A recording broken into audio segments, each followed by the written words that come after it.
নমস্কার বন্ধুরা, the Bangali tedder চ্যানেলে আপনাদের স্বাগত। প্রথমেই বলি, আমি কোনো সেবি রেজিস্টার্ড কোনো অ্যাডভাইজার নয়। আপনাদের ট্রেড সংক্রান্ত ব্যাপারে আপনাদের প্রলোভিত করছি না। এটা একটি লার্নিং পারপাসে আপনাদের সাথে শেয়ার করছি।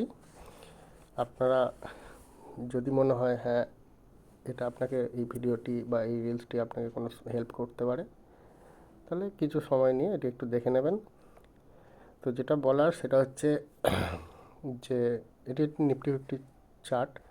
এই চার্টে এখানে একটি সাপোর্ট জোন রয়েছে, দেখুন ভালো করে, 23,359, 23,360। এই সাপোর্টে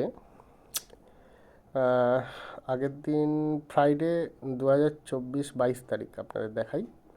দেখুন এই সাপোর্টটা ব্রেক করেছিল এই ক্যান্ডেলটা।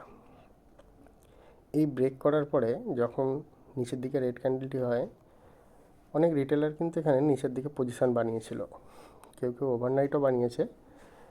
কিন্তু দেখুন মার্কেটের যে বিহেভিয়ারটা, আসার পরে ক্যান্ডেলটা উপরে নিয়ে গিয়ে কিন্তু ক্লোজ করেছে, এবং তার পরের দিনে একটা বিগ ক্যান্ডেল, যেটা প্রায় 2.5% ওপরে দেখতে পাচ্ছেন, 557 পয়েন্টের একটা মুভ। তো তার পরবর্তীকালে রিসেন্ট যেটা হয়েছে সেটা হচ্ছে মন্ডে 13ই জানুয়ারি 2025। সেটা হচ্ছে ক্যান্ডেলটা এখানে শুরু হয়েছিল 23,191, সেটা ওপরে গেল এবং এখানে কিন্তু বুলিশ পজিশন হয়েছিল ব্রেক করার পরে, গ্যাপ ডাউন খোলার পরে, কিন্তু ক্যান্ডেলটা আবার নিচে এসে ক্লোজিং দিয়েছে এবং পরের দিন ক্যান্ডেলটি গ্যাপ আপ খুলে দেখুন আবার যাওয়ার চেষ্টা করেছে, কিন্তু আবার নিচের দিকে একটা ডোজি বানিয়েছে।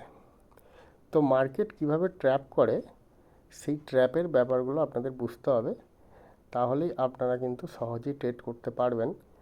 কিন্তু বক্তব্য হচ্ছে যেটা, সেটা হলো এখানে বিভিন্ন যারা রিটেলার বা সাধারণ যারা ট্রেডার রয়েছে, বা সবাই কিন্তু নিজস্ব চিন্তাভাবনা রয়েছে।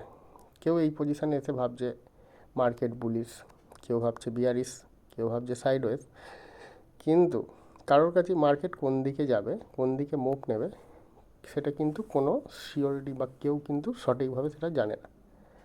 তো আমাদের হাতে, কারোরই হাতে মার্কেটের মুভমেন্ট কোন দিকে হবে সেটা আমাদের কারোর হাতেই নেই। আমাদের হাতে যেটা রয়েছে সেটা হলো রিস্ক ম্যানেজমেন্ট। অর্থাৎ আমি একটা বা দুটো যে ট্রেড করব, সেই ট্রেড প্রতি আমার রিস্ক কতটা রয়েছে, সেই রিস্কটাকে ম্যানেজ করে ট্রেড নেওয়াটাই দরকার। না হলে এখানে ব্রেকআউট যখন নিচের দিকে ব্রেকডাউন দিয়েছে, এখানে তো অনেকেই আবার নিচের দিকে ট্রেড নিয়েছে ওভারনাইট নেওয়ার পরে, মানে পরের দিন যখন 9:15 মার্কেট ওপেন হবে, অনেকেই ভেবেছিল যে এখানে মার্কেট যদি গ্যাপ ডাউন হয় তাহলে তাদের প্রফিট হবে, কিন্তু হলো দেখুন এখানে একটা গ্যাপ আপ। ঠিক আছে, তো আগামী দিনে যখন ট্রেড করবেন তখন অবশ্যই এটুকুনি ভাববেন যে আপনাদের রিস্ক কতটা রয়েছে, সেই রিস্কের ওপর ডিপেন্ড করে কিন্তু ট্রেডগুলো করবেন। এবং এখানে সমস্তটাই কিন্তু রিস্ক ম্যানেজমেন্ট এবং আপনার সাইকোলজির ওপর ডিপেন্ড করে কিন্তু ট্রেডিং হয়। তো আগামী দিনের জন্য আপনাদের অনেক শুভেচ্ছা, ভালো করে ট্রেড করুন, ধন্যবাদ।